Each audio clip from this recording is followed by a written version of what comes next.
I always thought the first betrayal would come with sirens or screaming, not over roast chicken and rosemary potatoes. But there it was. A Sunday night, cold wind, biting at the windows, and my life quietly detonating between sips of Cabernet. My name's Theo. I'm 31. I live in what used to be my parents' house. I had just finished setting the table. The good china, not because it was a special occasion, just because I liked doing things right. Mum was scrolling her phone by the fireplace, still in her slippers. Dad pretended to read the paper, but hadn't flipped a page in 10 minutes. And then Damon walked in. Damon, my older brother by 4 years. Mr. Finance Consultant.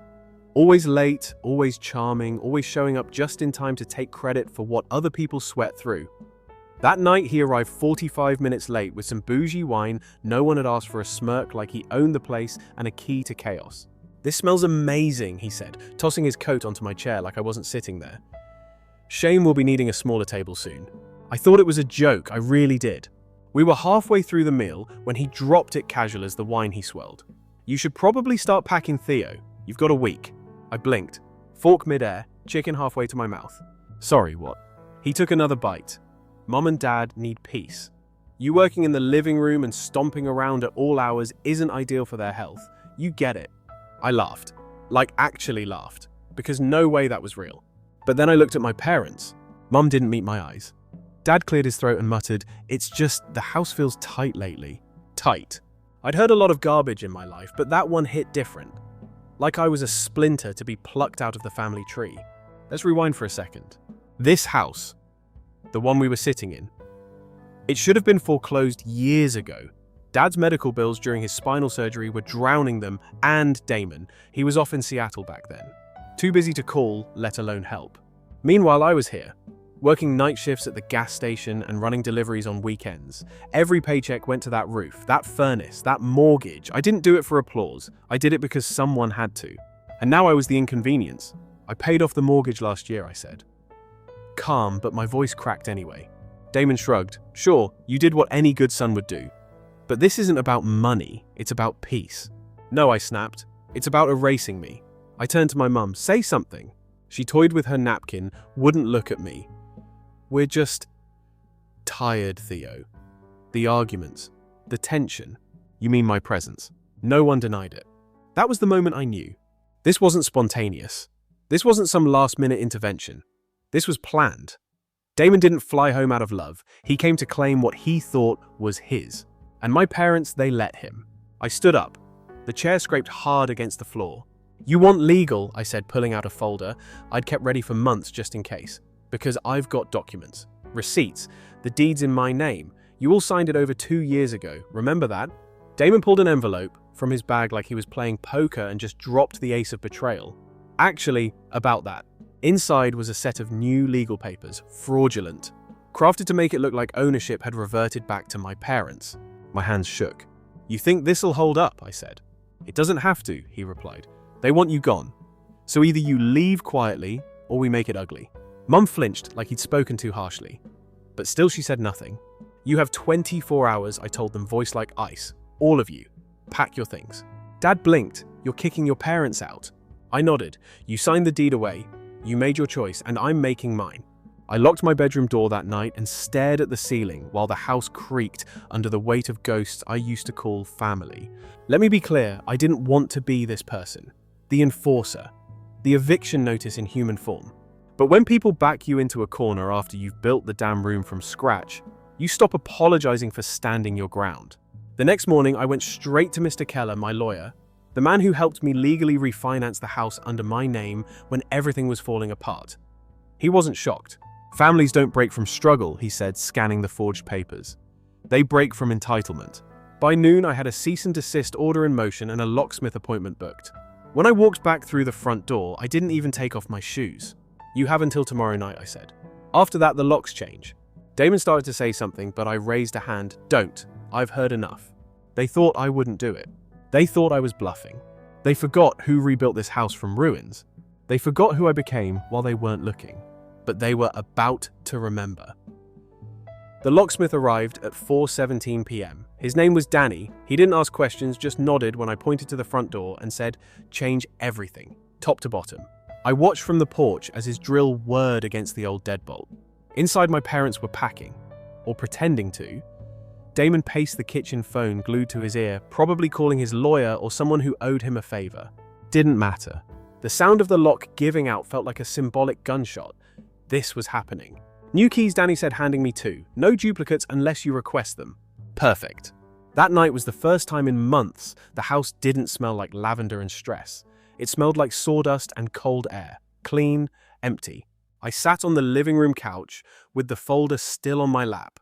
Bank statements, tax returns, refinance contracts, it was all there marked and highlighted. I didn't plan on taking them to court unless I had to, but I'd be damned if I wasn't ready. It's funny, you don't realize how deeply people can twist the definition of family until you become inconvenient to them. When I was 15, I remember Damon telling me I was too sensitive because I cried when our dog died. I believed him for years, thought it meant something was wrong with me. Now I see what it really meant. I felt things, and he didn't. That's not weakness. That's clarity.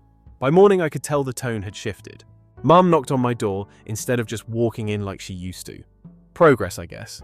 We're going to stay with Damon, she said softly, standing there with a suitcase in one hand and her purse in the other. Just for a while, until we figure things out. I nodded. Hope he has enough towels. She winced. You don't have to be cruel. I didn't reply, because I wasn't trying to be cruel, just honest. She lingered like she wanted me to say something, anything that would smooth this over. But I didn't offer her that out. I just stood there holding the doorframe like it was the last piece of this house I trusted. Dad left without speaking. He brushed past me with his coat zipped high shoulders, stiff eyes forward. Damon was last. He stood in the foyer like he owned the narrative. You're going to regret this, he said, voice low and calm. No, I said, you will. He gave that smug smile of his. The one he wore at every family event, the one that said he'd already decided how history would remember this. This isn't over, Theo. Yes, it is, I replied, reaching past him to close the door. Go live in your fairy tale. Click. The new lock slid into place. The silence afterward was enormous. That was day 1 of the aftermath. Day 2. I got a call from my aunt. I heard what happened. She said, not waiting for me to respond. You evicted your own parents. I reclaimed my house, I said. She scoffed. Is that what you're calling it now? It's what it is. She hung up. Most of the family followed suit over the next week. Suddenly, I was the angry son, the cold one, the ungrateful child. Let them talk. None of them were here when the roof caved in from snow. None of them stood beside Dad when he couldn't get up off the bathroom floor.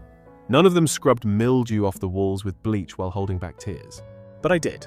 I started going through the house room by room, not to throw things out, just to reclaim space. Their space, my space now.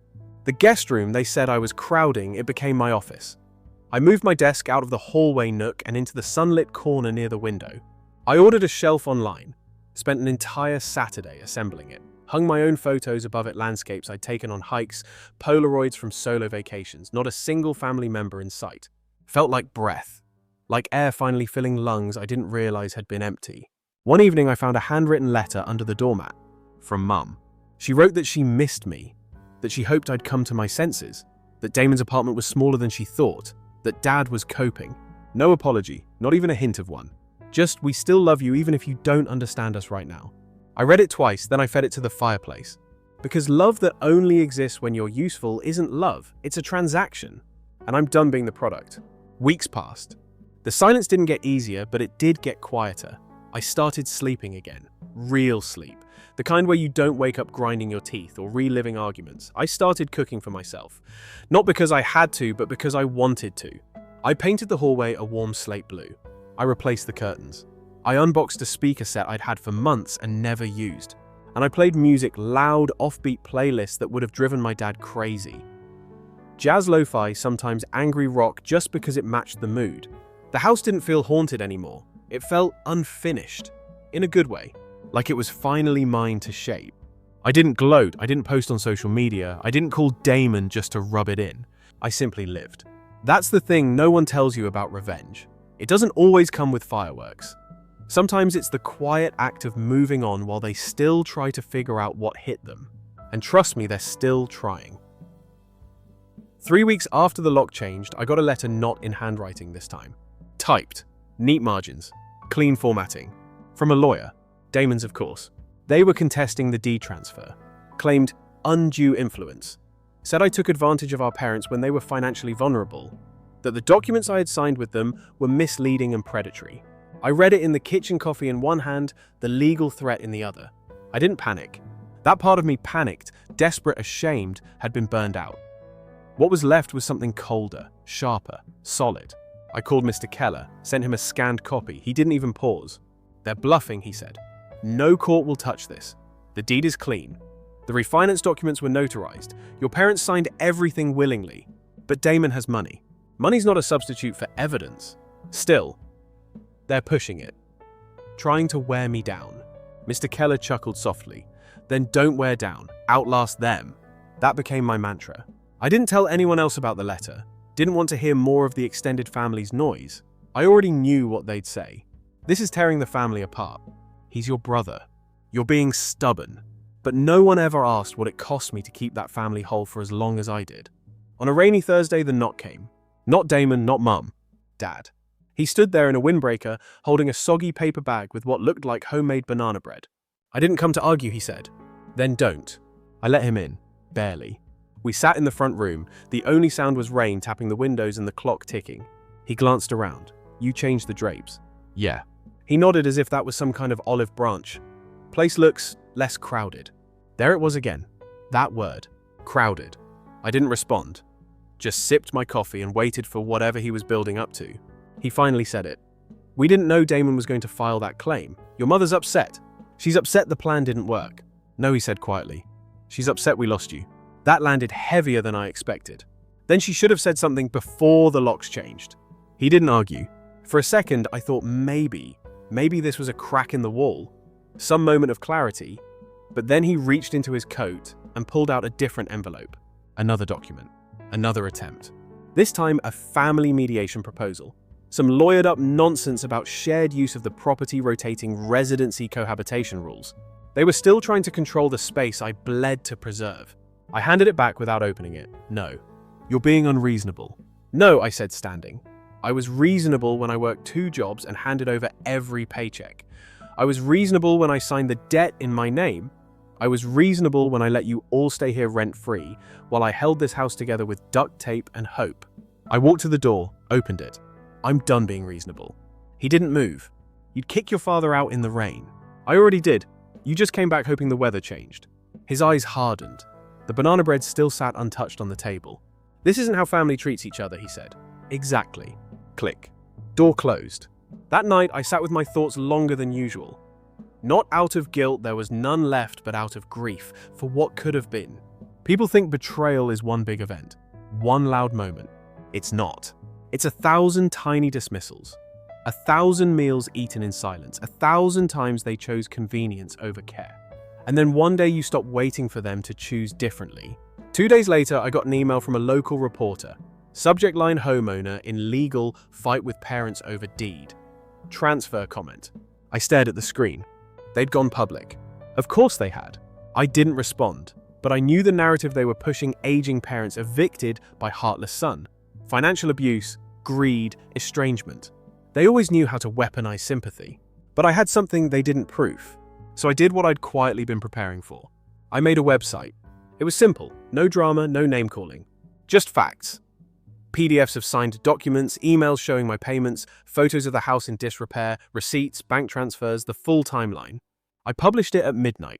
Next morning, I posted the link on my personal social account with a caption. "You only get one version of the truth if the other side stays silent. Here's mine." No commentary, no hashtags, no angry monologue. Just light. Within 24 hours, the narrative flipped. People shared it. Friends I hadn't heard from in years messaged me. Some apologized, others said they knew something had felt off. The best message came from my cousin Maya. "I always wondered why you look so tired at holidays. Now I know. Proud of you for finally choosing you." The legal claim was dropped within a week. Mr. Keller called me on a Sunday. "Well, they blinked," he said, sounding smug. I didn't celebrate. I didn't pour wine or dance in the kitchen. I just walked out onto the porch, sat on the swing, and exhaled. It was over. Not the grief, not the silence, but the war. I'd kept the house, I'd kept my dignity, and I hadn't had to scream to do it. Just stand still long enough for the storm to pass and prove I was the tree, not the leaves. It's strange what silence sounds like when it's real. Not the kind that hums with tension waiting to explode. This was different. No whispered guilt trips behind closed doors. No footsteps you brace for. No TV murmuring through the walls like a bad memory. Just wind-ticking clocks and the occasional groan of a settling house. I spent the first few weeks after the legal drop adjusting to it. It was like living with a limb that had been dislocated for years and suddenly snapped back into place, stiff, tender, but right. And with the quiet came the question. Now what? The truth is I had built my entire identity around holding the house together. Fixing pipes, tracking payments, managing tension like it was a second job. But now with no one left to appease, no fire to put out, the house was just a house. And I was just a man in it. That scared me more than I wanted to admit. So I started slow. I repainted the kitchen, not because it needed it, but because I wanted to see something new, something mine. Pale sage with dark cabinets, calming, grounding. Then I moved on to the upstairs hallway, replaced the cracked tiles in the bathroom, noticed for the first time how the morning light hit the east-facing window at just the right angle to make the floor look golden. I never saw that before. I was too busy listening for criticism. Now I let the light in. I also started walking again. Morning walks around the neighborhood. Just me, my coffee in a travel mug, and the sound of gravel underfoot. People waved, some didn't. That was fine. I wasn't doing it to be seen. I was doing it to remember what living felt like. One afternoon, I walked past the old library I used to visit as a kid. The windows were fogged, the sign was half faded. Out of impulse or maybe curiosity, I stepped inside. Same musty smell, same creaky floors. The librarian recognized me instantly. Theo, I smiled, still remember me. You used to sit right by the vent with those sci-fi books. Didn't talk much. Not much has changed. She laughed. You were a good kid. You still reading? I'm trying. She reached under the desk and pulled out a battered copy of the Martian Chronicles. This one still has your name on the borrow card. I held it thumb, tracing the edge of the cover. The same place I used to lose hours just to feel like I was somewhere else. I checked it out again. Walked home with it tucked under my arm like a relic from a past life that didn't feel so heavy anymore. That night I curled up in the chair by the front window. Fireplace humming, book open on my lap. It hit me then the difference between surviving and healing. Survival is noisy. It's loud inside your head. Always planning, defending, anticipating. But healing, it's quiet. Sometimes painfully so. And in that quiet things rise up.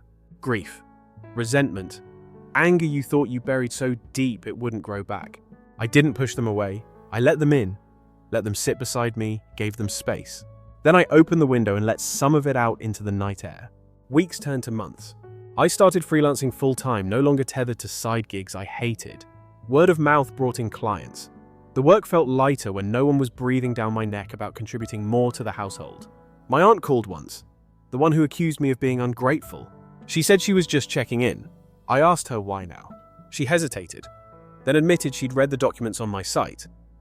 I didn't know how bad it got, she said. Most people didn't, I replied. She asked if I wanted to meet up. I told her maybe someday. Not now.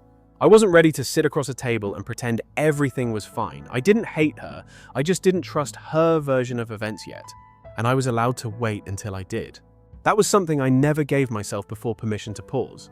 To not rush forgiveness. To not shove healing into a weekend visit or a polite smile.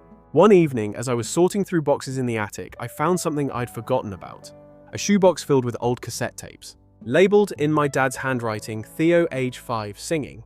I almost laughed. I didn't remember being recorded, but I recognized the handwriting immediately slanted sharp, always with that one capital T that looked like a cross.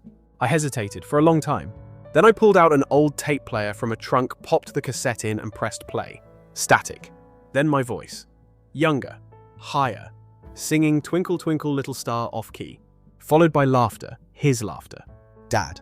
He was behind the mic saying, "Sing it again, champ, you got this." It punched a hole in my chest. Because for all the pain, for all the manipulation and silence and betrayal, there were once moments where I felt seen. He saw me once, before the years buried it. I didn't cry. I didn't rewind the tape or smash it or bury it under something. I just sat there and listened to it once. Then put it back in the box and closed the lid. Some things don't need to be relived or erased, just acknowledged. That's what healing is, I think. Choosing to let memory be memory without dragging it into every room of your present life. By spring, the house felt different, warmer. I planted a few flowers outside. Nothing fancy, just lavender, thyme, and some creeping ivy along the porch rails. The kind of plants that take root quietly, that hold on even when no one's looking. A neighbor passed by one morning and said, "Your yard's starting to look like someone lives here again." I just smiled. I finally do. I was halfway through pruning the ivy when I saw him. Damon, standing on the sidewalk in a tailored coat, eyes scanning the front porch like it was a crime scene. No warning, no text, no sound except the wind teasing the leaves. My hand tightened around the pruning shears. I didn't wave, didn't nod, just waited. He walked up slowly, cautiously, like the sidewalk might collapse beneath him. "I wasn't sure you'd be here," he said. I looked around. Where else would I be? He gave a tired smile, the kind people use when they want you to feel guilty before you feel angry. "Can we talk?" "I think we've said everything." "Not this." I hesitated, then motioned to the porch steps. He sat. I stayed standing. Small things matter. He looked thinner, pale, hair a little less perfect. That smug confidence was chipped around the edges. "I moved out," he said finally, "from the condo." I raised an eyebrow. "Mum and Dad?" It wasn't working. I mean, I thought it would. But they weren't happy there either. Nothing I did was good enough. I almost laughed. "Almost. Now you know," I said, "welcome to the club." He nodded. "I guess I do." Silence stretched between us. Then he added, "They're staying with a friend now. Aunt Renee. Temporarily." I didn't say anything. I wasn't going to play the sympathy violin for a man who tried to erase me from my own house. He rubbed his hands together. "I came to apologize." That stopped me. Not because I believed him, but because I didn't expect him to say the word out loud. "I didn't get it back then," he continued. "I thought you were clinging to something out of pride, but you were surviving." And I bulldozed in like I had the answers. I didn't. I watched him carefully. "You almost took everything from me," I said. "I know." "No, you really don't. You saw this house as real estate. I saw it as survival. Memory, identity. You had a backup plan. I had this." He swallowed hard. "I'm not asking for forgiveness, just recognition that I screwed up." I looked at him for a long time. "I don't hate you," I said, "but I also don't trust you." "That's fair." He reached into his coat and pulled out an envelope. I tensed. But this one wasn't legal. Inside was a check. 12,000. For what I asked, not touching it. For the years you carried it alone. For the water heaters, the taxes, the insulation, the roof. I know it's not enough. No, it's not. But it's something. I nodded once. Didn't take the check. "Just let it sit between us like a symbol." "You didn't come here to give me that," I said. "No." "Then why?" He looked up at me, and for the first time, he looked small. "Because I don't know who I am without all of them needing me to be something." That hit harder than I wanted it to. Because I knew that version of Lost. I'd lived it for years. After he left, I didn't cash the check. I didn't rip it up either. I slid it into a drawer next to the utility bills and forgot about it for a while. That night, I sat in the kitchen with a cup of tea and stared at the dark window, my reflection staring back like it was waiting for me to decide who I wanted to be now. Forgiveness isn't a switch you flip. It's a door you choose when you're ready. And sometimes the door doesn't open all the way, just enough to let the air in. A week later, my cousin Maya stopped by. She brought cookies, oatmeal raisin my favorite. "I thought you might want company," she said, "and sugar." We sat on the porch as the sun dropped behind the trees, everything dipped in that late afternoon honey glow. She took a bite, then asked, "You going to let him back in?" "Into the house," I asked. She shrugged, "Into your life." I leaned back in my chair. I'm still figuring out who I am without trying to fix everybody else. That's going to take time. "That's growth," she said. "Is it? Or is it just exhaustion dressed up like wisdom?" She laughed. "Doesn't matter. You earned the right to choose peace." We sat in silence for a while. Then she added, "He's trying, you know. I see that. You don't have to make room if it still hurts." I nodded slowly. "But maybe I can make a path. Just not one that leads back to the past." Later that night, I pulled out a notepad. Started making a list, not chores, not fixes, but ideas. Things I wanted to build, not for survival, but for joy. A book club, a backyard garden, maybe even a community night where people could come each share music or stories, something real. I'd spent so long living in response to crisis that I forgot what it was like to live towards something. It didn't have to be perfect. It just had to be mine. 2 days later, Damon texted, "Can I drop off some of Mum's things?" She said she left a photo album in the attic. I stared at the message. Typed, "Sure, just leave it on the porch." Then deleted it. Typed again, "I'll leave it by the door. Pick it up whenever." Simple, neutral, clear. Boundary. Growth isn't always about reconciliation. Sometimes it's about restraint. That weekend, I pulled the old photo album from the attic. It was worn around the edges, the kind of thing you keep not because the pictures are perfect, but because they remind you who you used to be. Inside were pages of faded smiles vacations no one really enjoyed. Birthdays that felt more like performances than celebrations. But in the back one photo stood out. Me, maybe 9 years old, asleep on the couch with a toy train clutched in my hand. Damon next to me making a face at the camera. Both of us unaware, unposed, real. I stared at it for a long time, then gently slid it from the sleeve. I kept it. Not for nostalgia, but as a reminder that even when people change, even when trust breaks, there's still a thread, a sliver of truth between all the noise. And sometimes, just sometimes, it's enough to start again. Not from the beginning, but from where it all broke. Spring turned into summer. The ivy thickened, the lavender bloomed purple and wild. Birds nested in the old maple by the porch, like it had never held tension, only song. The house had finally stopped being a battlefield. Now it was just home. Not because everything was resolved, not because forgiveness swept in and cleaned the slate, but because I stopped living in response to the past.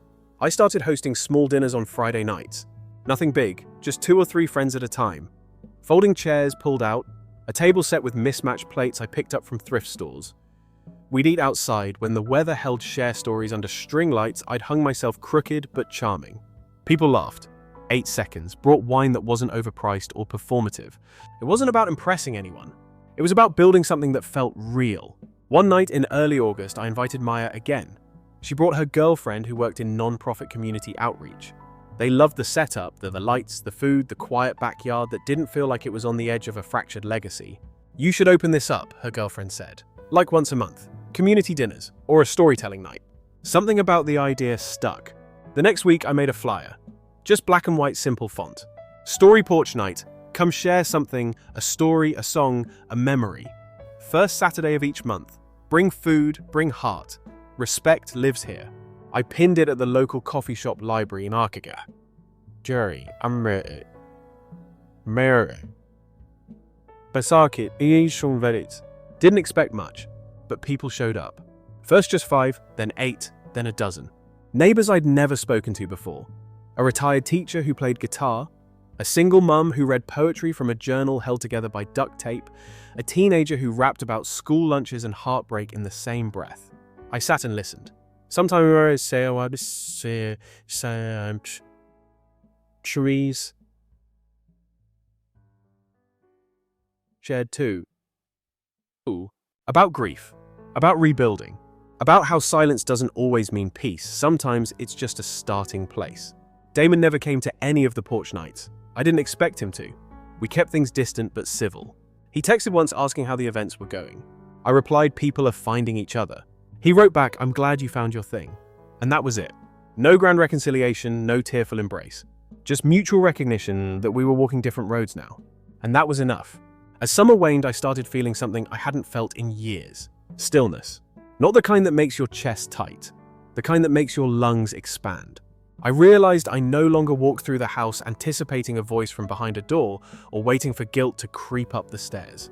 I just walked, room to room, free. One Saturday evening, just before the sun dipped, I sat on the porch alone. Everyone had gone. The air still carried the warmth of conversation, lingering like the afterglow of a good song. I looked out at the yard, the lights swaying gently, the ivy climbing like it had somewhere to go. I thought about that moment months ago. Standing in the kitchen holding legal papers with my name nearly erased from everything I'd bled to keep. And now here I was, not victorious, just whole. There's a difference. Victory is loud, temporary, a spike. Wholeness is quiet.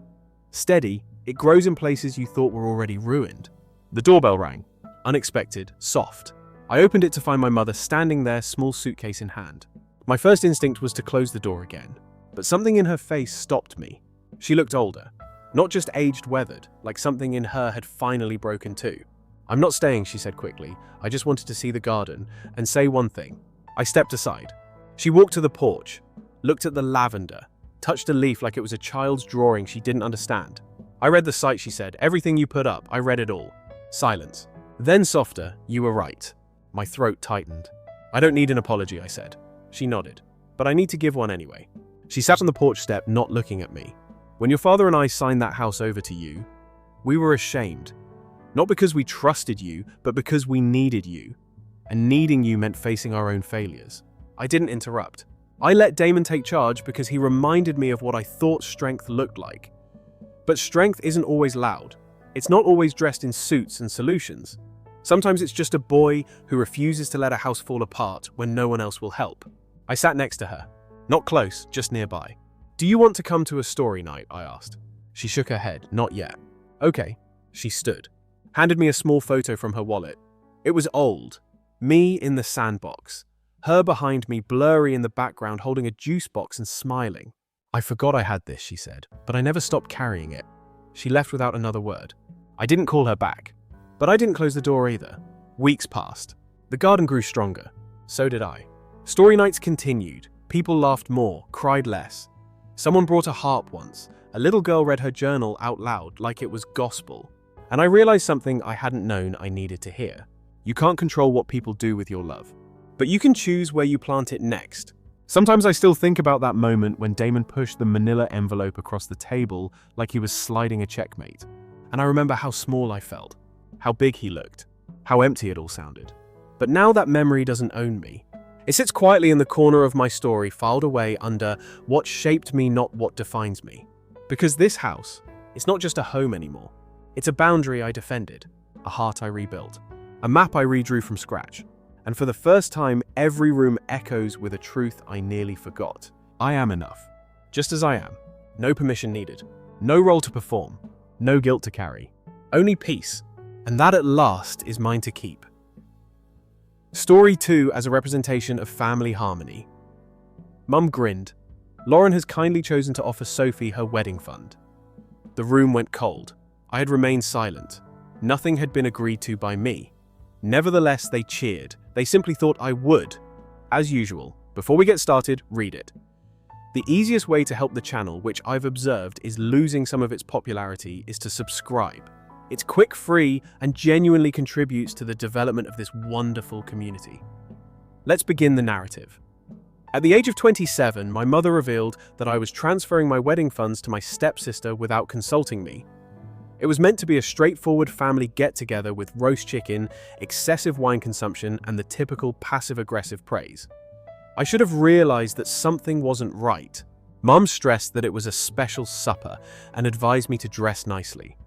Evidently, being special meant that I was going to be offered as a sacrifice on the altar of family harmony. My stepsister Sophie got engaged to a man she's known for 6 months a month ago. He goes door-to-door selling solar panels and goes by Derek. Not that I'm being snarky, he genuinely does that for a living. Sophie, however, continued to boast about how their love story was destined to be while flashing her ring as if it were carved from the crown jewels. I remained silent. I no longer speak much at these events. I've discovered that's safer. Mum then clinked her glass as we completed dessert. She grinned as if she were going to declare global peace. Everyone became quiet. A fork floating in mid-air as a representation of family harmony. Brightly, Mum remarked, "Lauren has kindly chosen to offer Sophie her wedding fund." For one terrible second, the room froze. I had a chat, but I couldn't recall if I had passed out. No, though I hadn't spoken. Nothing had been agreed to by me. Nevertheless, they smiled, clapped, and cheered. Dad, who ought to have known better, nodded with pride as well. I stared at my mother in shock as I sat there. As if she had recently cured cancer, she was grinning. After a moment of disbelief, Sophie's expression brightened. She squealed, "Lauren, oh my God, that's really kind." To talk, I opened my mouth, shut it, and then opened it again. I refused to accept that. The cheers wavered. Some appeared perplexed. Mom's expression shifted. A brief moment before the smile reappeared. "Of course you did, honey. You mentioned that you were unsure of your wedding date. Do you recall that you weren't even certain that a large wedding was what you wanted?" I gazed at her. "Sweetheart, it isn't the same as handing up my fund. It simply sits there. And Sophie is getting married so soon, she requires the assistance." I looked to my father for support. Uncomfortably, he moved in his chair and became intrigued by his wineglass. I remained silent. I simply got up and left. Mum phoned the following day. Her 3 voicemails were progressively more passive-aggressive.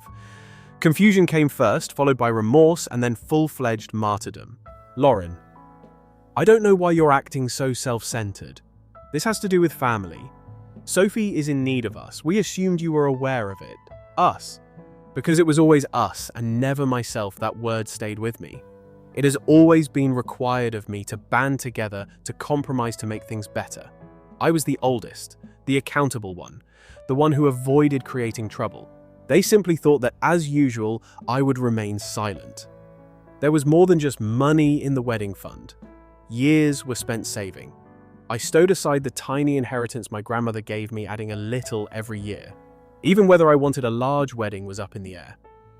Yes, I didn't want to support Sophie's Pinterest fantasy though. 3 days passed. I didn't pick up the phone. Sophie then sent an SMS. I apologize for the way things transpired, but you're not going to retract it, are you? Derek has already reserved the space. My hands were shaking. What did he do? I gave her a call right away. In the background, she and Derek giggled as she answered on speaker. You used my money to reserve the space. I gave a hiss. Technically, she said sweetly, it's not your money anymore.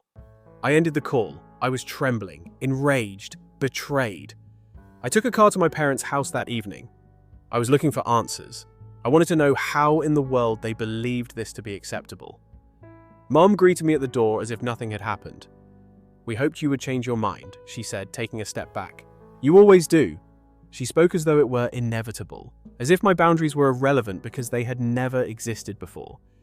In the living room, I seated them both, and Dad was older than I remembered and appeared exhausted. Mum's legs were crossed, calm as ever. I told you had no right. Legally and morally, none of that money is mine. Didn't you use it? Mum said softly, as if I were a baby in need of comfort. I was saving it. For what purpose? You don't even have a boyfriend. That stung, but I kept my face still. So, because I'm not partnered, I should just give up my future.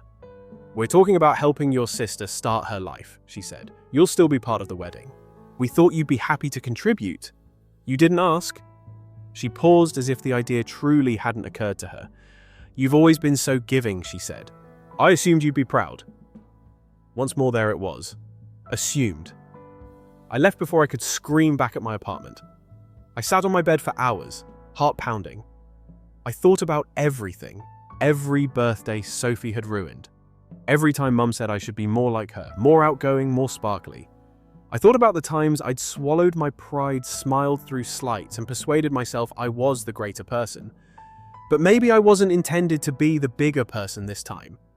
Maybe I was simply being exploited that night. I phoned my grandmother's old lawyer. I need to make sure no one touches that account, I said. By the next morning, the monies were moved to a high-interest savings account only I could access. Then, I made one final move. I emailed the location Sophie had booked a polite inquiry, only to clarify if a booking had been made using my name or payment data. Their reply was swift. Yes, the venue had been reserved under a combined name. Lauren Anderson and Derek Harris paid partially advance, using a card that had been tied to my previous joint family savings account, one I'd cancelled months ago, or so I thought. Apparently, she had reopened it in my name without my approval. And now that crossed a pretty apparent line. I submitted a scam alert. I spoke with my bank. After that, I did something I never would have imagined doing. I gave Sophie a call. We must speak. In person, I said. The next day, she consented to meet in a coffee shop. She arrived sporting a smug little grin, full glam makeup, and a tight white sweater. I was aware of her expectations. I apologize. A reversal. Once more I gave in. Not this time, though. A copy of the fraud report was given to her. Her gaze expanded. What is this? You call me by name. My funds, it's against the law. Mom said. What Mum said doesn't matter to me. I'll pursue charges if you don't cancel that reservation and give me back every penny. Wouldn't you give me a try? She gave me the look of someone she had never seen before. As if I had developed claws. Everything is being ruined by you. No. I'm preserving myself. I didn't feel victorious as I walked away. I got an empty feeling like if something had broken open and was impossible to fix.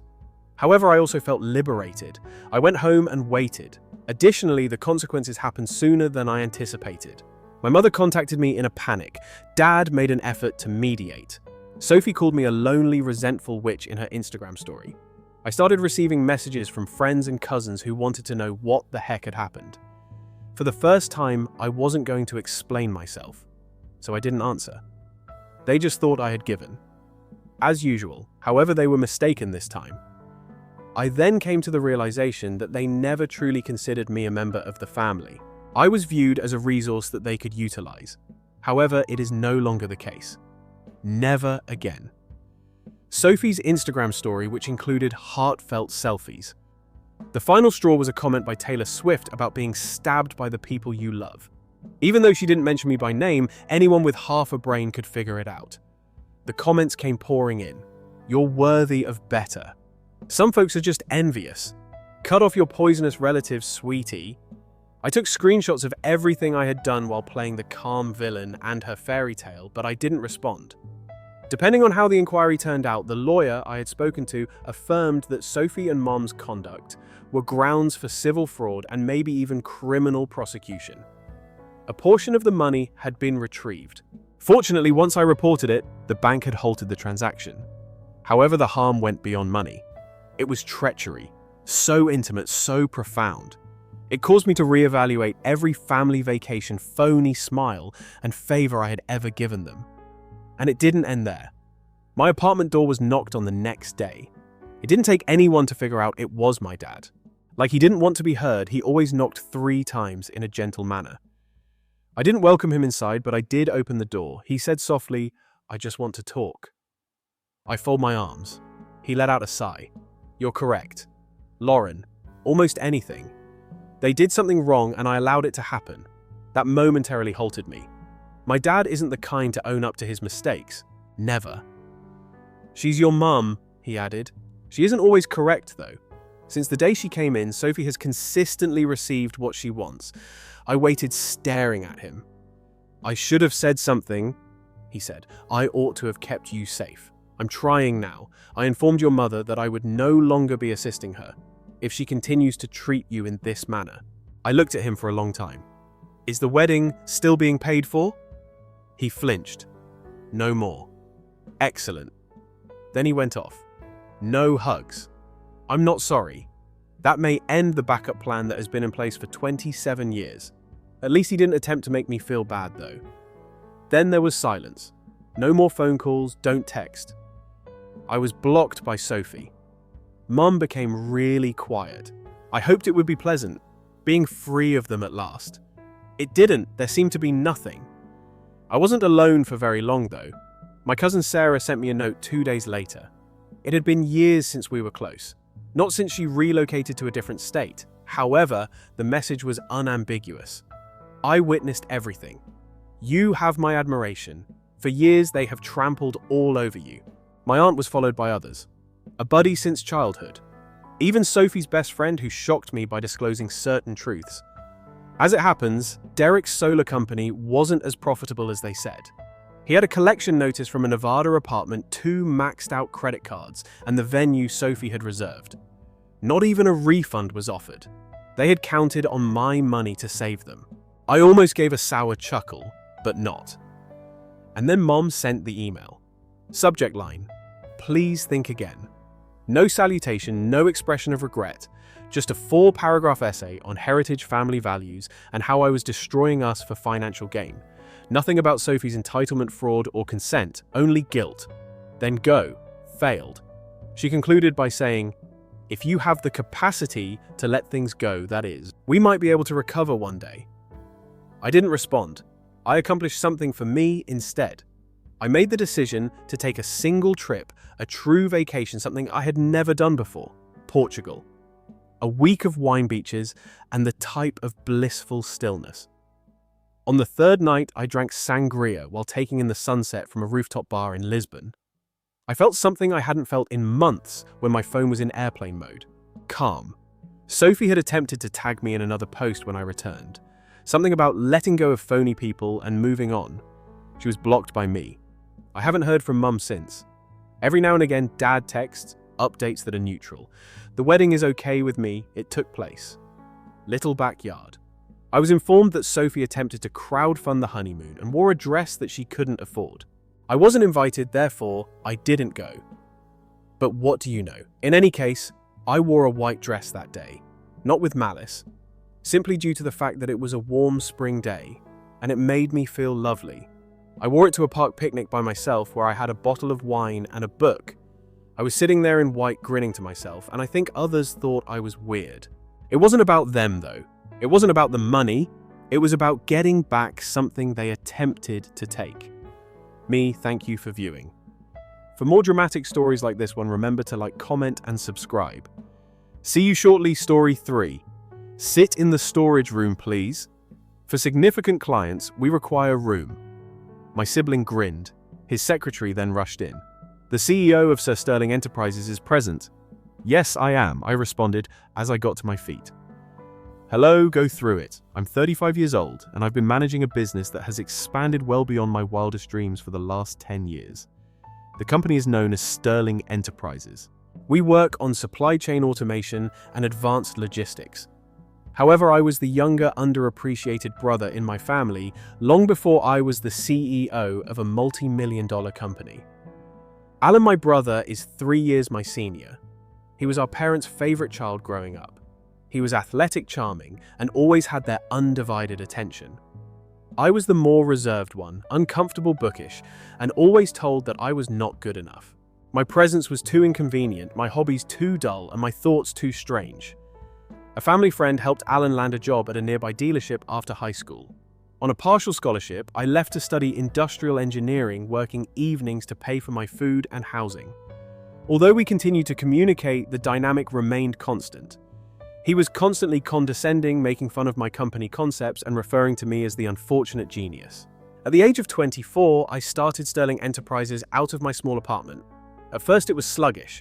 I persevered, reinvested every penny, and gradually established a name, despite some investors laughing me out of the room. When the epidemic struck, logistical technology became invaluable. Within 2 years, my small business took off. We secured government contracts, eased procedures for big box shops, and began acquiring rivals. I stayed under the radar though. There were no headlines with my name on them.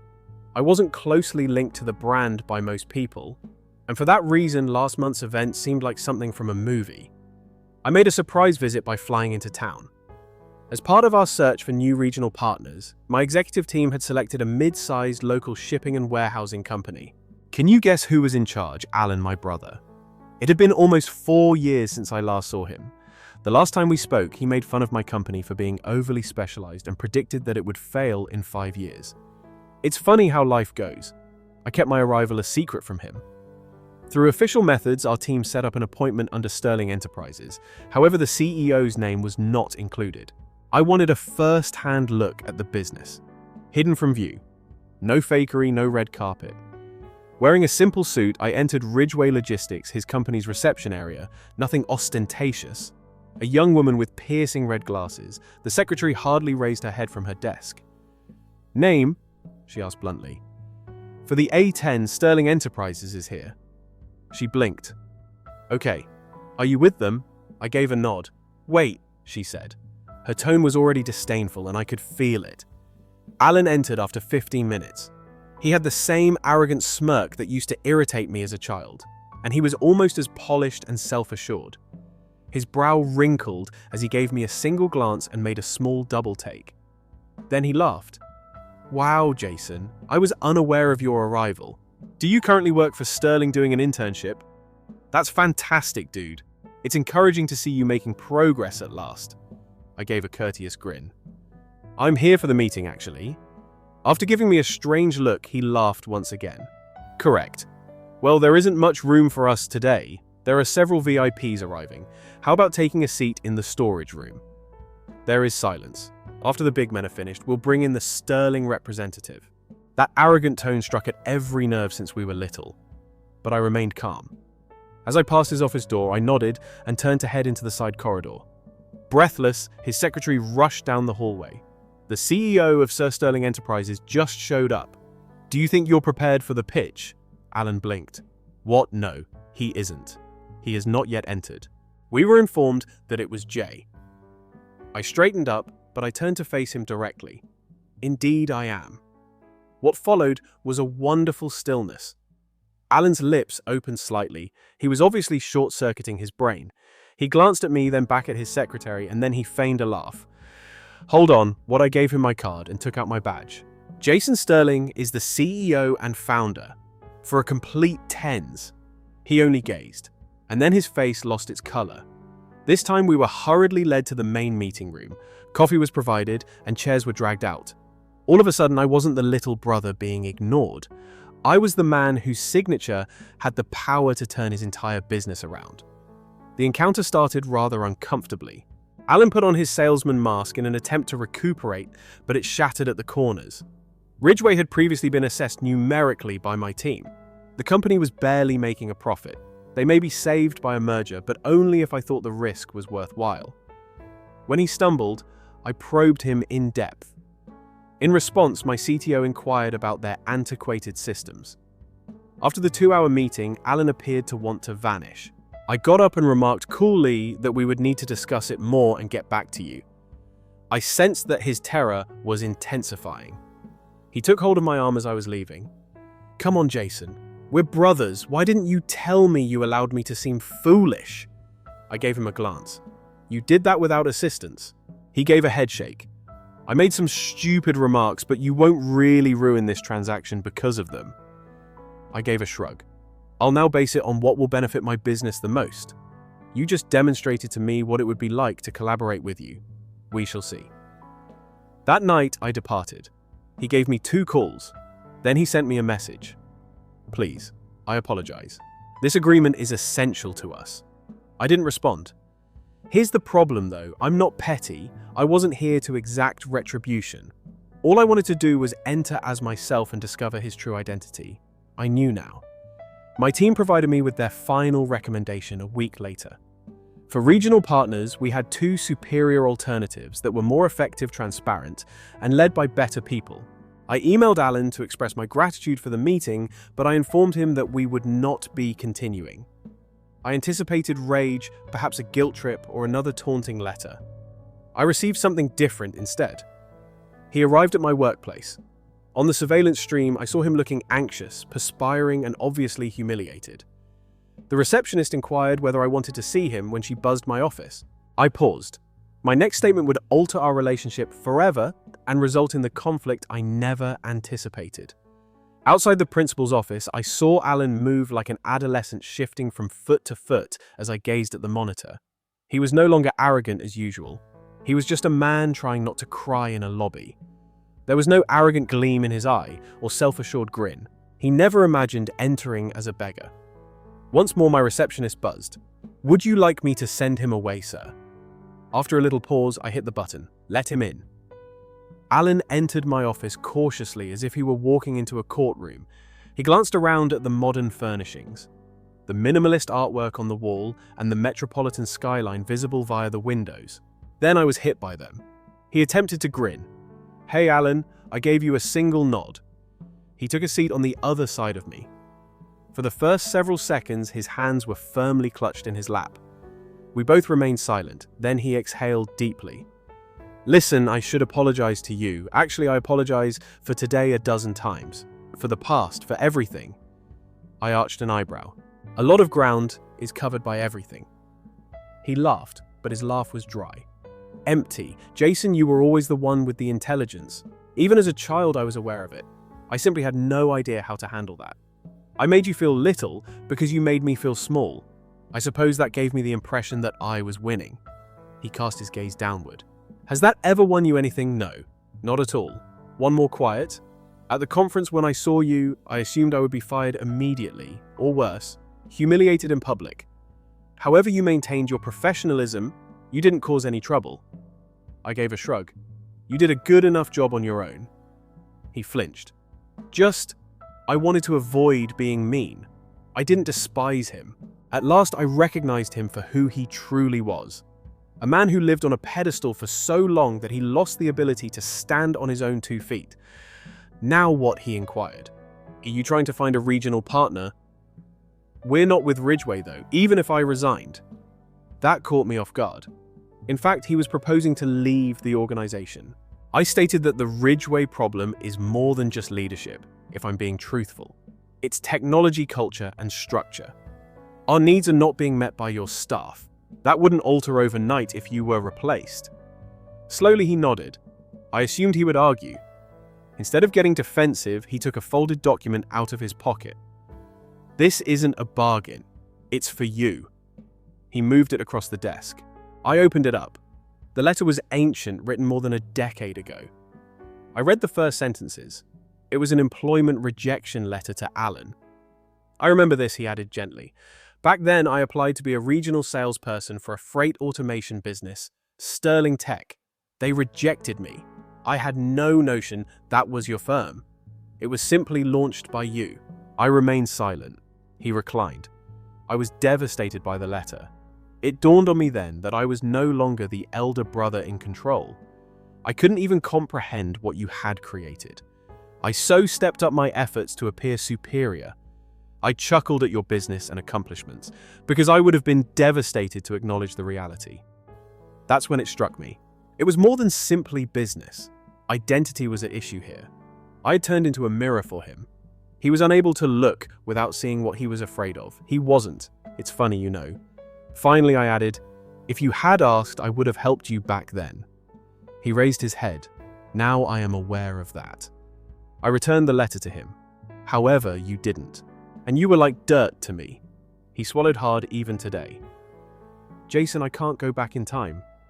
However, if I can accomplish anything right now, anything at all, I'm prepared. I thought there could be something, so I tapped my fingers against the desk. His eyes glowed. Anything, dude. Simply say it. I leaned closer. Cleanly sell the business. Take a break. Come work for me when you've paid your staff their severance. His mouth fell open. Do you have a job indeed? Nor in a luxurious office, nor as an executive. Logistics-savvy regional field managers are what I require. Game on the ground. You have 15 years of practical experience. You would begin at a lower level than usual, and just like everyone else, you'll be working your way up. He blinked, astonished. Would you really give me a job offer? It's not a favor. You could be a valuable asset, but that doesn't mean you'll get every inch. The door is open for you to have a chance. He sat in disbelief, processing. No, you're the bigger guy. I'm the one that continued to go forward as you remained motionless. He nodded and laughed softly. Give it some thought. I pointed toward the door. Don't take too long though, we don't wait indefinitely. He got up, took one final glance at me and left. The door closed with a click. It was 2 weeks later. He didn't get back to me. Then he contacted Alan, a new field manager, one morning. Sterling would be reporting for training on Monday after accepting his offer. The first month was uncomfortable. The other staff members were unaware that he was my brother. I kept it from them, nor did he. He took notes from 20 or so things clocked in and did the grunt work without complaining. One of our site directors sent me an email 3 months later. Alan is doing a fantastic job. He has no ego and keen instincts. Considering his background, it was surprising. I grinned. When given the opportunity and taken off their crutches, people change.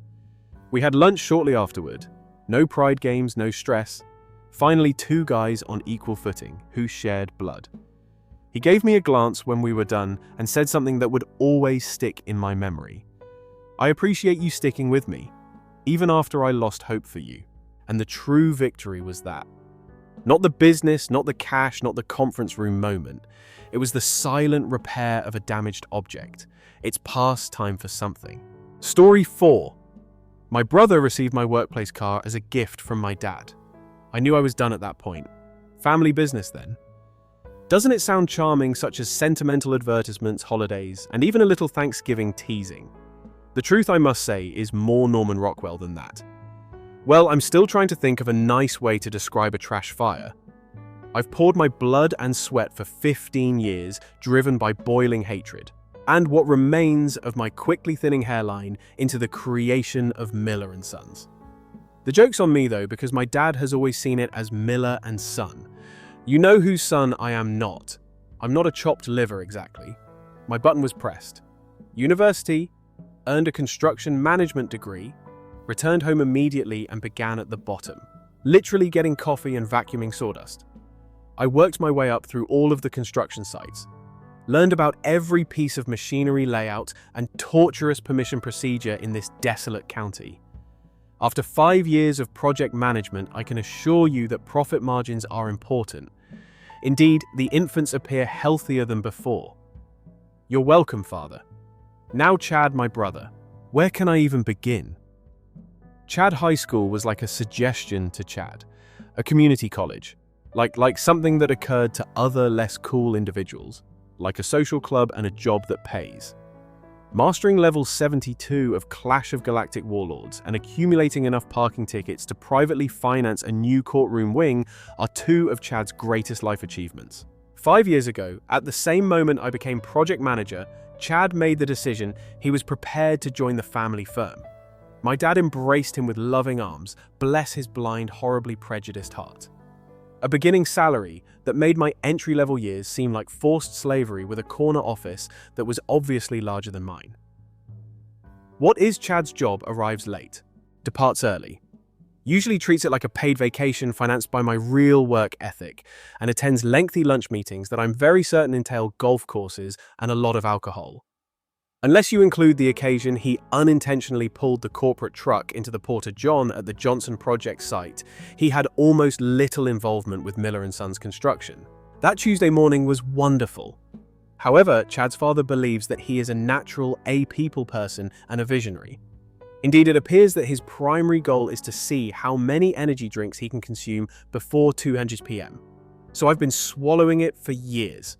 I put forth more effort because of the obvious injustice, the favoritism, and the low-grade seething animosity that held me down. I convinced myself that it was for the sake of the business, the family, and some irrational feeling of loyalty that seems to only go in one direction in this family. This is when the fun part begins, though. The business vehicle seat. After years of driving my rusty, gas-guzzling and beat-up truck, which I incidentally use for real work, not simply cruising for whatever Chad cruises for, I use it to visit sites and deliver stuff. At last, I received a promotion to Senior Project Manager. Significant. Correct. It was for me, though. It was a significant event that honored years of dedication.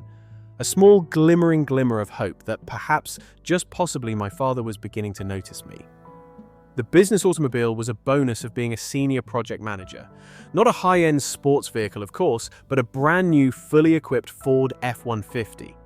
All the extras, including leather seats. When you pulled up to a job site in my vehicle, you truly felt a little proud of it.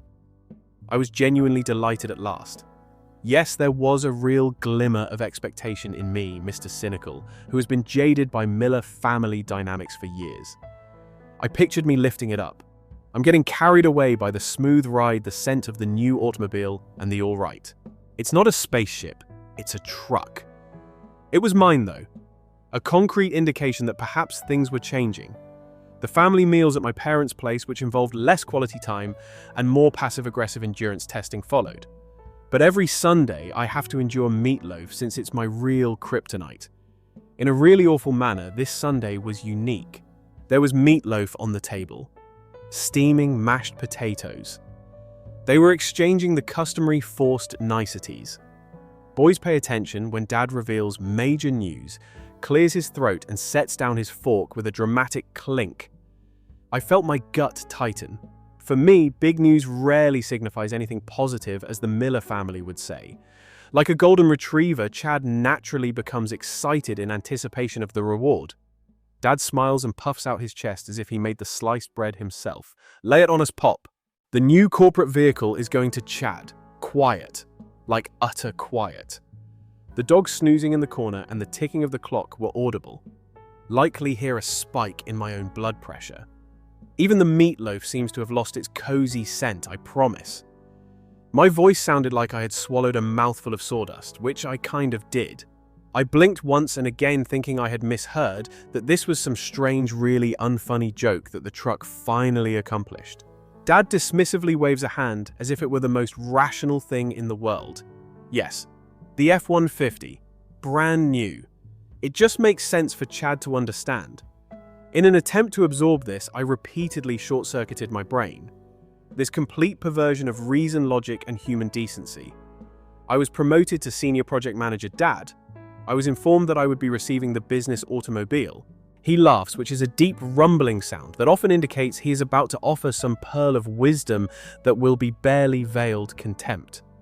Luke, please don't get your overalls tangled. Chad is in more need of it. Even more than the man who manages the projects, how he hardly ever leaves work. My voice was rising, and I could feel the carefully built wall of "I'm a reasonable stoic adult" beginning to come down. Chad needs to meet with some clients, Dad says, incoherently avoiding eye contact with a sudden interest in moving the peas around on his plate. Then, you can be sure he's speaking on behalf of the business. Picture: portraying the company's image. Translation: to make an impression and drive around town, Chad needs a brand new shiny truck. I don't even want to consider the people Chad must win over. Most likely his long lunch meetings with his golf buddies. Every time she tries to smooth things out, Mum, bless her heart, fails miserably. Her voice is thin and reedy. "Well, perhaps we ought to, Richard." Dad interrupts her piercing gaze. "Please, Martha, it's business. I've already decided." And that's the end of that, as usual. The Miller family motto has been decided by Dad. Unilateral decisions had repercussions for the entire community. Additionally, Luke consistently receives the short end of the stick. Meanwhile, Chad is practically vibrating with smug satisfaction, smiling like a Cheshire cat. My teeth rattle from the force of his shoulder clap. "Don't worry about it, buddy. It's yours to borrow." Then gives a wink as if he finds this amusing. "Take it out sometime. Take it out sometime." Chad. This has nothing to do with borrowing a stinking vehicle. You tone deaf. It's about the principle. It's about the years of being disregarded, underestimated, and simply taken for granted. It's about... All right, read it. Deep breathes. Meatloaf is probably going to make a comeback if I don't settle down. I managed to swallow down the rest of dinner primarily by looking closely at my mashed potatoes and thinking I was someplace else. Antarctica maybe looked adequately gloomy and dreary for my present attitude. The trip home was a whirl of red tail lights and boiling hatred. By the time I got into my driveway, I was virtually buzzing with restrained wrath. I slammed the door of my rusty truck, which now felt 10 times rustier and 10 times lifted up. Then it had that morning and strode inside the home. And suddenly something snapped. My brain simply went into short circuit. 15 years. 15 years of devotion, diligence, selflessness, and being treated similarly to the other son. While I genuinely built anything, I spent 15 years watching Chad glide through life on charm and my father's credit card. Something of value, something that makes money, something that seemed to have been handed away. I ignored my phone's glowing message indicator and headed straight to my laptop. The message that is waiting for me is probably from a parent who is tone deaf and only has a business son. For added dramatic impact, I opened a new email, addressed it to Dad, and included Mum and Chad. I conveyed the cold, hard facts without using any flowery words or courteous justifications. Resignation of subject. Dad. I am leaving Miller & Sons Construction with immediate effect. Think about this. My notice period is 2 weeks. To be honest though, you'll be lucky if I survive the week. I'm going to look for other opportunities. Regards. Not at all. Just like that Luke Miller sent. No turning back. No second thoughts. Just finished. For the first time in a long time, I felt lighter after hitting submit and slamming the laptop shut. Yes, I'm afraid. Uncertain indeed, of course. But lighter as well. It felt as if a burden I was unaware I was carrying had suddenly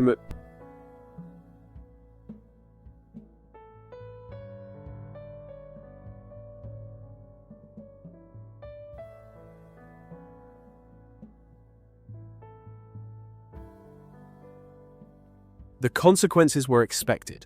My phone was exploding in 5 minutes, with my dad contacting Chad and sending primarily emoji-filled texts, because Chad's vocabulary is about the size of a thimble. Mum ignored them all, leaving more desperate voicemails. Switch on my phone. Don't bother. I sat on my patio and watched the sunset after pouring myself a hefty drink of whiskey. It was almost like being at ease before a storm.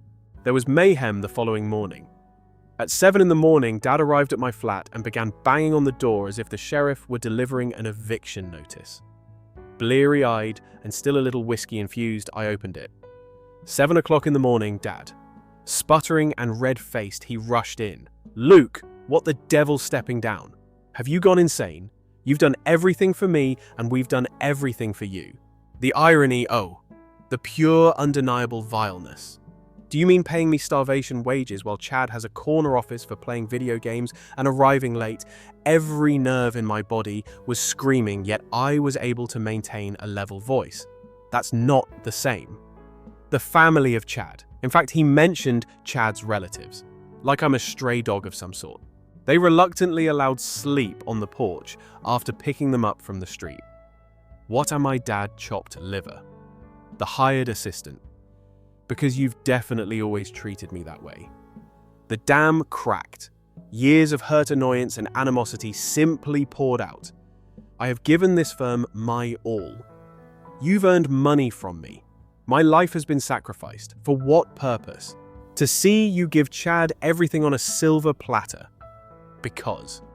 For what reason? Because you like him the most.